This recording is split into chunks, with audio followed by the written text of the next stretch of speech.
Greetings from the Asian Confluence.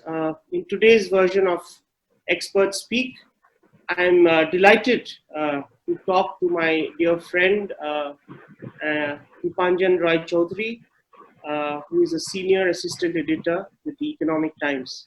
Dipanjan, welcome to this edition of Expert Speak. Thank you so much. Thank you for inviting me. For your time. Dipanjan is a journalist since 2001. He has seen a lot. He has been posted in Jammu and Kashmir, and has traveled extensively in India's northeast region, cover insurgency in the past. As a reporter for foreign affairs, which he currently covers, Dipanjan has traveled to various parts of the world on key assignments, including summits, prime ministerial and presidential visits, and he closely follows the developments in India's neighbourhood and the extended neighbourhood. Dipanjan has also been an IVLP fellow with the US State Department in 2015, and has had fellowships in Germany and Taiwan. Dipanjan, again a warm welcome to you. And I think we speak today in very trying times. We will look back, I'm sure, as humanity to look at these as very historic times. One is we are going through a lot of flux in the whole world. We are living in the COVID era, what I can call. And not only that, we have also been in the home front, we see a lot of skirmishes in the borders, tensions with our neighbors.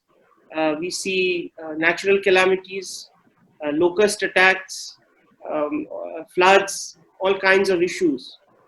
And the world itself is going through so much of change. And as a reporter and as somebody who's covering international affairs for India, I want to ask you, how do you see the world perceiving India and the role of India in these very, very uncertain times? Yes. So, as you have correctly said that the world is in a flux today, probably like never before in the post-World War II scenario, because since 1945 we were used to one kind of international order, despite being the two powers between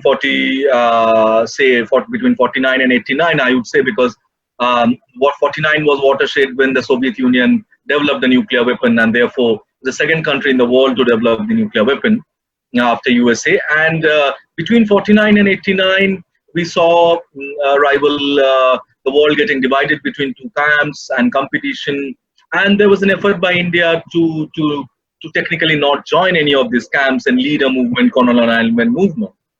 Since 89, the disintegration, the Iron Curtain fell, and the disintegration of Soviet Union.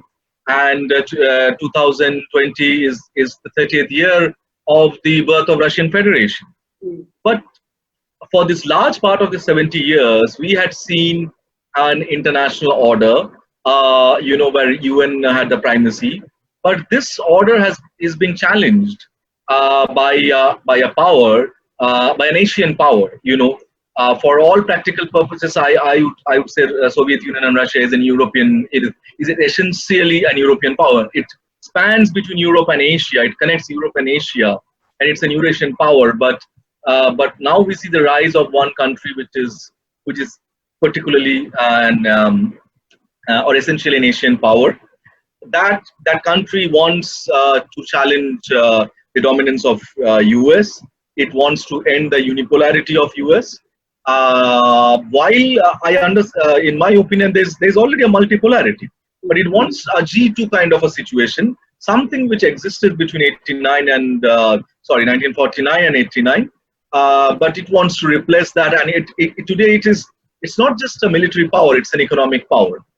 But the way it is going about it has raised a lot of concerns in various parts of the world, including its partners in the neighborhood, in India, in Europe, and of course USA. As we can see, there is a bipartisan approach in dealing with China. Several bills are coming in the US Congress. The flights are being stopped, and as President Trump gets into election, this is going to get shriller. So we will, see a new emergence of a world where the knives will be out, and this could be Cold War 2.0. And amid this, what happened was this pandemic, which again has its origin in China. Now, I'm not at all saying that where did it originate in terms of whether it was lab originated or whether it was in wet market, but it did originate from China, right?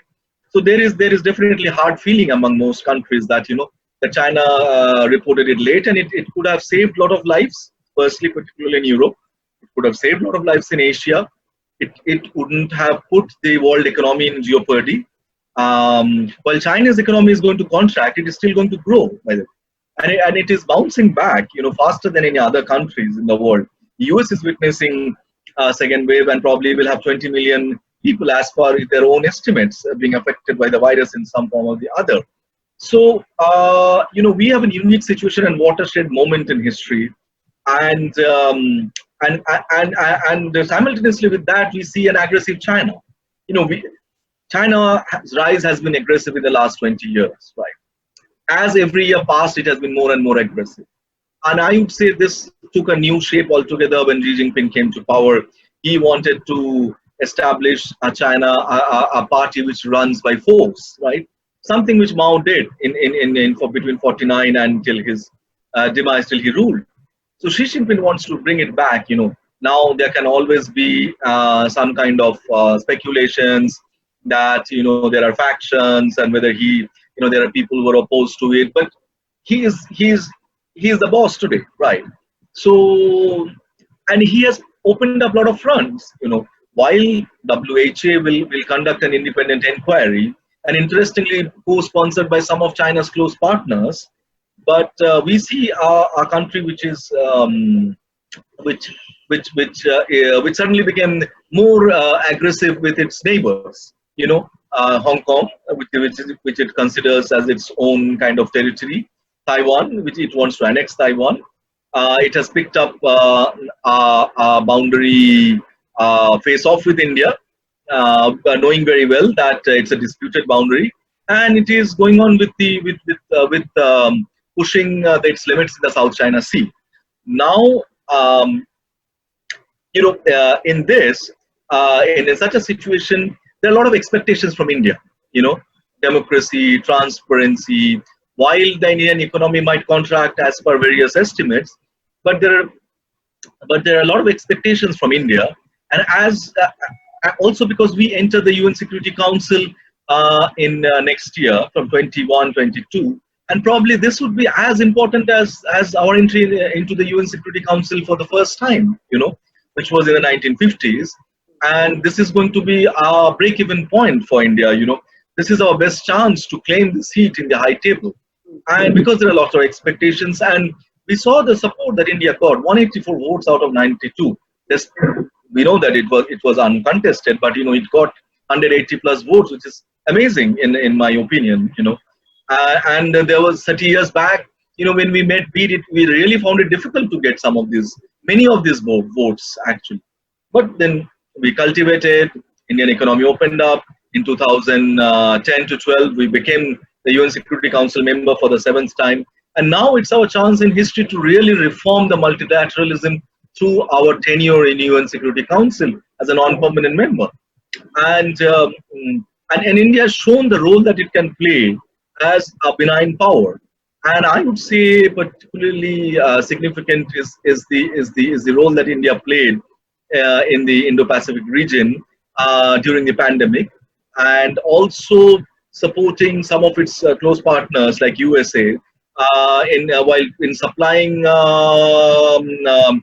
hydrochloroquine tablets. And it can emerge as the pharma capital of the world, I would say, or the main pharma industry. And this is a golden chance for us to push our soft power, and while China tests our hard power, along the line of actual control, and this is and we are coming of age in some ways, something which was the genesis of it was laid in 2014-15 after Prime Minister Modi came to power, and in his second term, and that he has made some important gestures, particularly with during the pandemic time. We started with the SAARC region, the way we supported the partners in the Western Indian Ocean and Southern Indian Ocean, in Africa, the benign nature of India vis-a-vis the aggression of China. And I think that this is going to be the hallmark of the Indian foreign policy.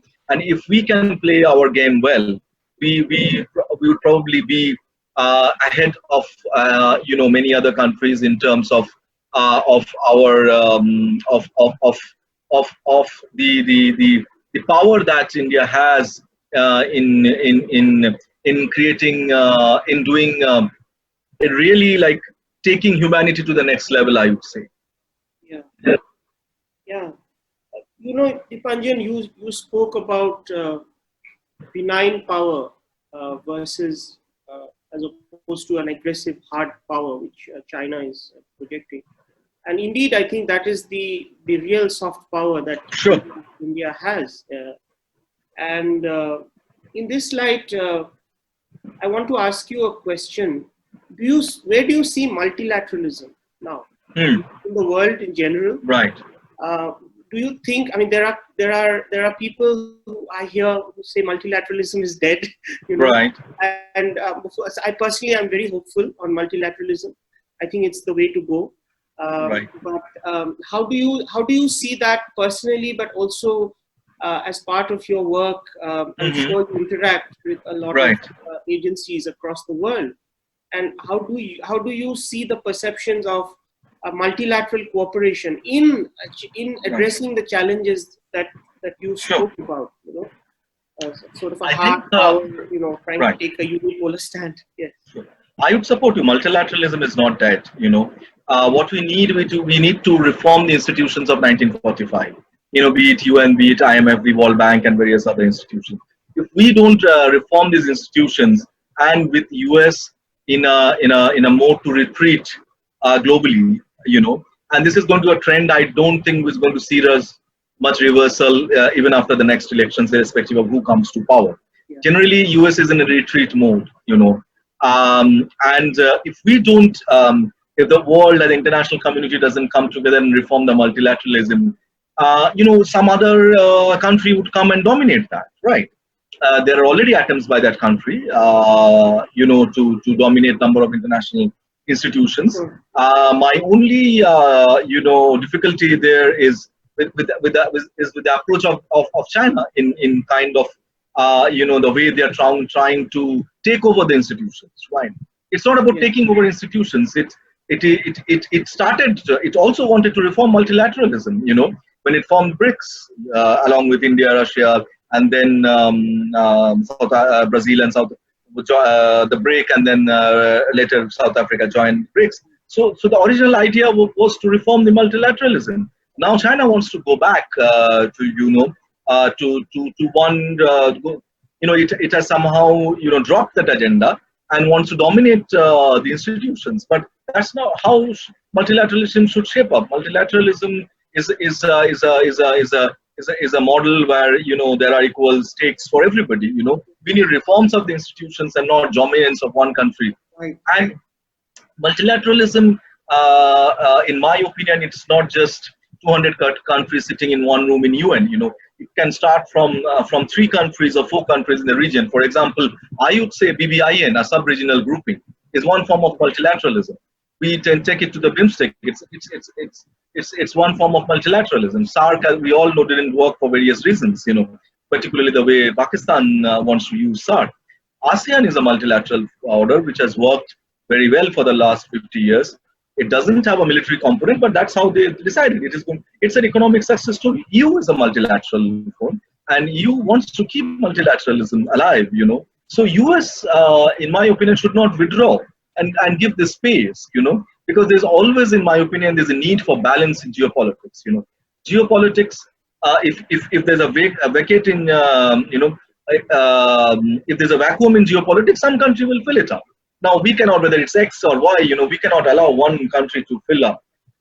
We need multipolar world, and India has believed in strongly in multipolarity. We believe in multi-alignment. Issue-based support, issue-based partnerships. We are not part of any alliance. We are not a treaty ally of any country, and a country as big as India cannot be a treaty ally of any country. And the issue-based approach, our multi-aligned approach, it wants to serve its own economic and strategic interests, because we don't want to put all eggs into one basket, right? And this is how it wants to kind of shape the narrative of multilateralism, and that is going to dominate its its tenure in the UN for the next 2 years, between 21 and 22. And in my opinion, is going to be very critical. The role of India in reforming multilateralism between 21 and 22 will be very critical. Many countries will have expectations from India. So simultaneously, what we need to do is also build up our capacity. Capacity building is the key. Whether it's purely through Atmanirbhar or through JVs, because of course we need partnership with other countries. Else, for example, we have an excellent model, say with Japan. The Japanese investments in India are always welcome, and I guess will be more welcome in the coming days as we want to break away from one supply chain. So we have to build our capacity. We build our capacity, we can actually strengthen our narrative of multilateralism. Where we can partner Africa, whether we can partner Central Asia, Southeast Asia. When they have to look up to India. They look up to India. But sometimes we can't match their expectations. Expectations is not about envelopes, to be honest, or not about money bags, the way one country wants to be, or bribing the politician. It's about building the capacity of the people, including in the neighborhood. That's what we are doing in Bangladesh or Nepal, irrespective of the dispute with the Nepali political leadership. And this will contribute to the strengthening of multilateralism, in my opinion, where India is going to be a big player. Yeah, absolutely. Which sort of brings me to ask you what was next in my mind, which is that we do see, when we entered into the COVID stage, COVID Sorry, pandemic. could you repeat? When we entered into the COVID pandemic, right? So we are into it now for a few months. Several countries announced that they were pulling out of China. Right. Japan, one of them. And there has been a lot of talk about reconfiguration of supply chains. I think it's inevitable in the world of today with what's happening, not just because of China, but because of so many other factors. There will be a reconfiguration of supply chains. And that is an ideal context and an ideal problem to address and make a model of good multilateralism, I think. Absolutely. For India, right? As you so rightly said, if India makes this an agenda in the next few years in the UN, that would be a great thing for the world in general. In that context, I want to ask you, how do you see this reconfiguration of supply chains affecting the business community, the international business community in India, number one? Do you see enough work being done to forge multilateral alliances so that this problem can be jointly addressed? In the last few months at Asian Confluence, we've been reaching out to several of these multilateral organizations. It was primarily inspired by how our Prime Minister, addressed and made a mini summit of the SAARC, an virtual summit of the SAARC. I think that was a very magnanimous step he took. Right. And I think as a civil society think tank, we reached out to ASEAN, we've been talking to BIMSTEC, BBI, and there's a common thread that's come out that everybody wants cooperation in multilateral cooperation in the problems of today. For example, agricultural reform, water management, livelihood generation, things which affect large groups of people, large masses of people. And India has an ideal opportunity for that. My question to you is, do you see movement while we are also fighting fires, and there are immediate problems to be solved, whether it's the pandemic or the border skirmishes or other natural and man-made calamities. Do you see things happening? Do you see that momentum building up? Do you see our Prime Minister said make an opportunity out of a difficulty, the difficult situation that COVID has presented us? It is also an opportunity to reform. You see, and where do you see the movements happening? That's my question to you. So I always believe that there is an opportunity in every crisis, right? Germany created an opportunity out of crisis. Japan created an opportunity out of crisis in the post-World War. Even while there's no self-respecting and a sane person can support the Nazi philosophy, but in the 1920s and if you are in 30s, you look at it, the German manufacturing base, it was an opportunity which was made out of crisis. In the post-Treaty of Versailles, that our national honor has been hit and we have to progress. But they faltered because they brought race into it and they wanted to browbeat everybody and eliminate people, eliminate races and ideas which I still can't feel. It's not even medieval. I don't know how to explain those ideas. Still about genes and bones and race. Very abnormal. So various countries, even the US. In 1929 was a Great Depression. What did FDR do? I think 2020 is an FDR moment for India. Prime Minister Modi can be the next FDR. And I'm not saying this because what was FDR said? Spend. You have to create infrastructure. Today the infrastructure in the US is what FDR did. It's a man who started, and there was no World War II at that point. He went into World War II only 1941 after the Pearl attack on Pearl Harbor. He was not even going into World War when Churchill was telling him earlier when the attack on Britain. He only went into when the Americans were attacked or American assets were attacked, right? So this is the moment we have to seize that moment. Spend. I know there are probably limitations in spending. And but if I keep that as a model of FDR, and if we can look at that model and form partnerships, Japan is interested in, South Korea is interested, Americans are interested. There are of course talk of shifting supply chains. There are a lot of European countries which are interested. I know this may not happen overnight, right? So, and we have India is being a democracy, doesn't have one uniform. The biggest advantage and disadvantage with China is because we're a democracy and various states are ruled by various parties and they set their norms. There are many states in India which are politically stable but economically backward because they did and I don't want to name them, and they did not want to. They don't look at economics in a different way. They still look at in a laissez-faire model where the state takes care of the people without generation of the capital. But without capital, you cannot run a welfare state after a point of time, right? You cannot give them the lifestyle, be it European lifestyle or the way the Chinese have gone about it.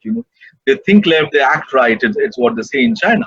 So I'm not advocating a capitalism, an unbridled capitalism of the USA. What happened after the war and the way, but what I'm talking, we have to bring capital.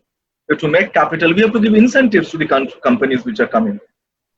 Tax incentives, land reforms, labor issues. There is lack of skill manpower in this country. which countries like Vietnam and Thailand have developed, over the years. They are not bigger than India. Their economies are smaller than India. Today, Vietnam is at the forefront of many companies who are living. Why? Vietnam's economy run on a pure export model because of the productivity, because of the skills they acquire. There is no, what should I say? There is a difference. Southeast Asia works on a difference model, but generally, particularly with coming to Vietnam, there's a mission mode, a country on a mission mode. So we have to be a country on a mission mode now.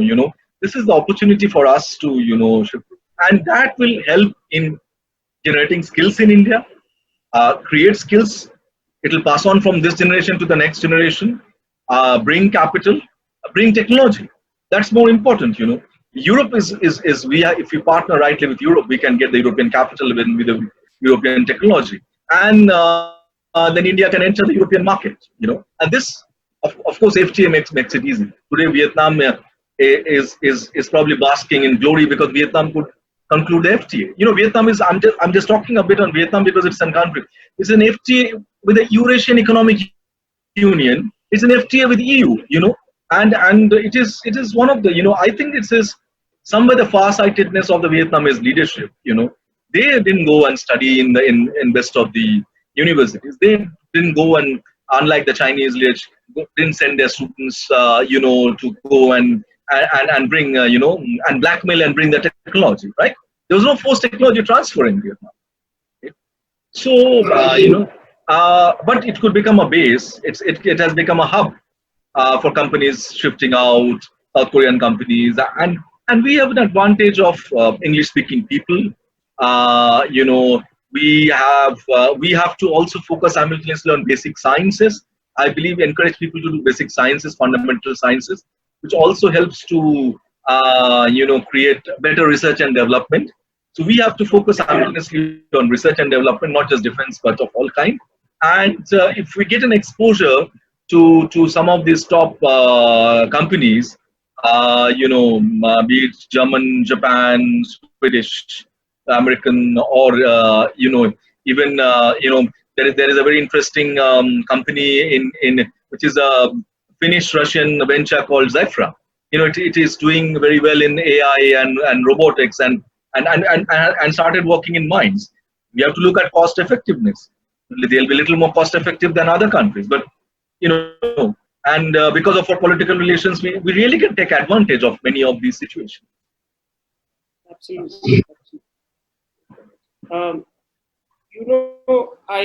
want to just highlight what you just said about the role of educating. What I read into you is having a scientific temperament to deal with the problems, and Sure. I think we need to cultivate more of a scientific temper in how do we address a problem, a systemic approach, and a scientific temper. And in that context, I think again, COVID has given a great opportunity for the use of different technologies, digital technologies. You and I are talking. We would never think of talking like this before, so much, but as we now, by force. Digital outreach, digital education programs, and with the type of friends that India has, I think we could really make a lot of capacity building efforts. And how do we connect entrepreneurs across the region? How do we build capacity in the business community, in the small businesses? And I want to, on that context, I want to ask you a related question. You know that with your experience of travels and your work in the northeastern region and the eastern region, and the fact that the region has so many neighboring countries with whom we are, for all practical matters, we have a working relationship, I think, except the northern neighbor. And even there, I think there is a working relationship as far as trade and commerce goes. So how do you see us in the coming times, the northeastern region, the entrepreneurs in the eastern and northeastern region, the businesses, trying to reach out creating maybe some local value chains, some regional value chains, transboundary value chains across. We see a lot of buzz around collaboration around agricultural products. There's a lot of connectivity projects already underway, as you know. How can India and her neighbors in the Eastern Front, I would be specific to that, take advantage of this synergy? I mean, and this would again be a great way to strengthen BIMSTEC and BBIN. So your thoughts on that? So I think that when Prime Minister Modi transformed look east to act east, I think there are a lot of expectations from India, and we have got good collaboration or effective cooperation with Bangladesh, because Bangladesh becomes very important in the scheme of things of act east, not only to connect northeast, the landlocked northeast, but also to connect the Bay of Bengal, you know. And a right step in this direction was the formation of BIMSTEC, which connects countries, some of the countries of South Asia, minus of course on the western side, and Maldives, with two key countries in Southeast Asia and Bangladesh, Myanmar and Thailand. So this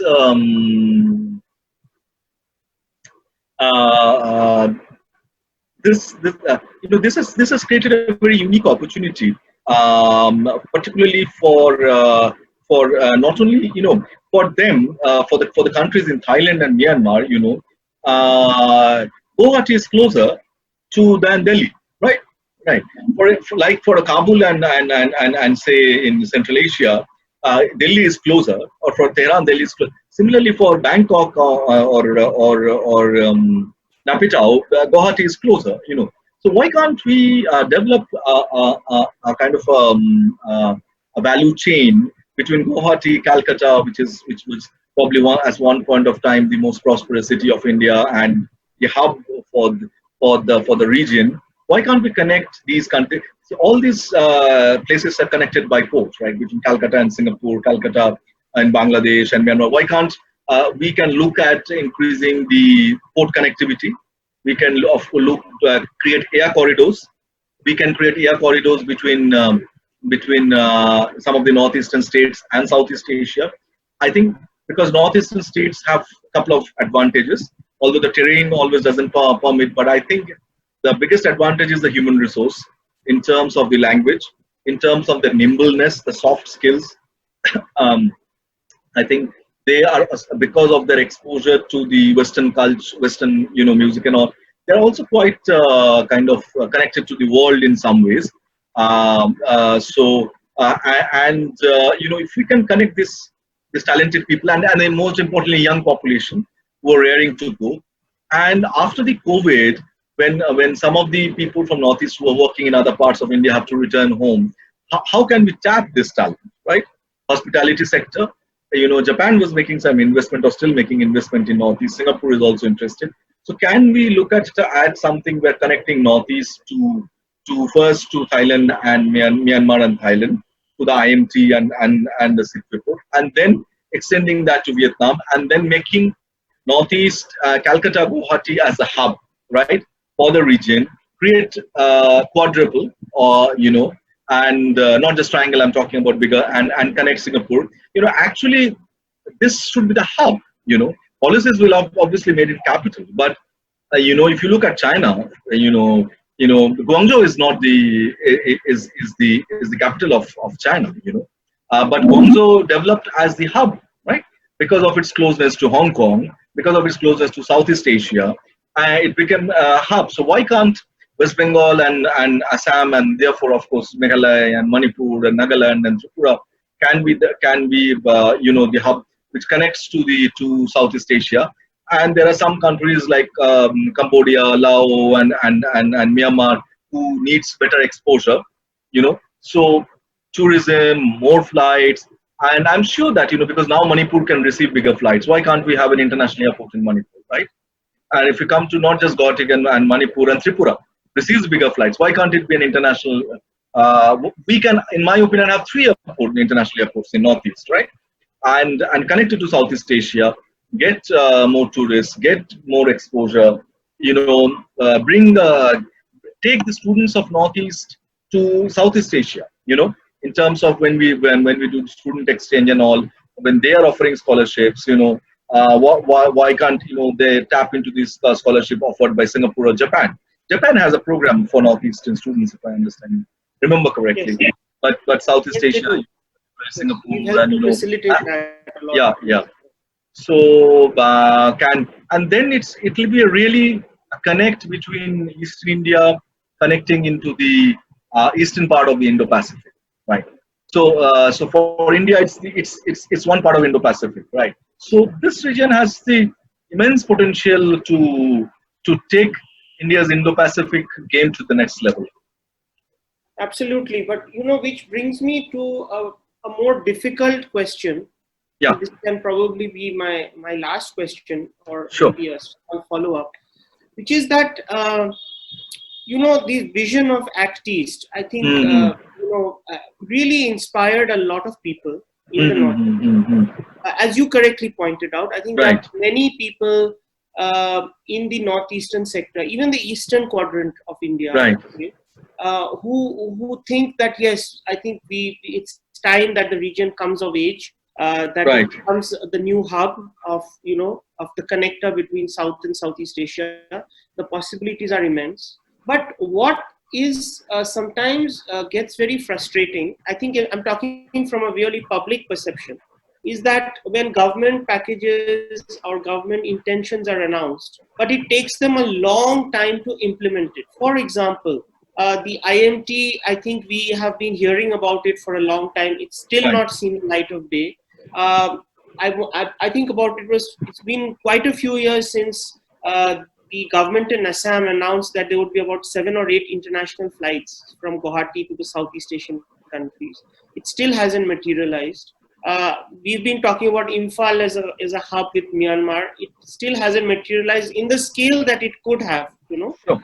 So I think, but that when you speak to government, there are also limitations. There are also compulsions on the other end. It's not so easy to get everything implemented. And which is what I bring. My question is to you as a media person, particularly, Right. is that how do we balance, set the expectations and deliver, so that the rise of there is no scope for too much cynicism to rise. Right. That sometimes what happens is we hear wonderful reports in the media, and then we don't see progress at the end on the ground. And sometimes there is progress on the ground, but there is rhetoric in the media which stalls the progress. It works both ways. A small skirmish at the border, suppose with Bangladesh, is seen to be a huge thing, or somebody opposing one small thing is seen to be a huge thing, and that kind of hampers the overall narrative of cooperation. So it works both ways, and I think the role of media becomes extremely important. And how do you set the right tone and narrative in the public domain as well as what's happening in the policy making domain? To kind of balance out the two, like really a bridge for national goals. For the overall goal of the vision, which is we all agree on. How do you see the role of the media in general? I mean, there is a lot of misinformation, but there is also a lot of people working on the ground. So being a media person and being heading a paper, I mean you are you're part of a very big newspaper. What do you think is the situation today? How can expectations be correctly set and met? Number one. And number two, on a follow-up to that, is how do you see the role of civil society in cooperating with the government to make things happen? That civil society is often being seen as a sort of a opposition to government. And how do we get out of that frame to really act as a bridge for information and ideas to flow from people to government, from policy to implementation, across borders, between How do you see that happening? That's what my question is. Right. I think both media and media is the fourth pillar of the fourth estate, as it's called.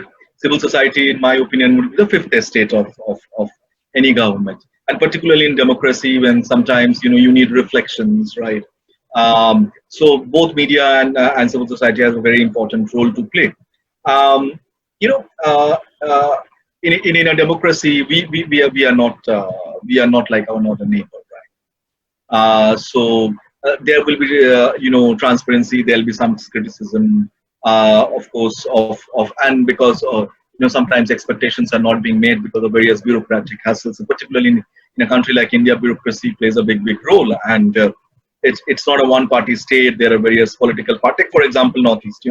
Every state has different political parties. They may have a political alliance between some of them, but has different.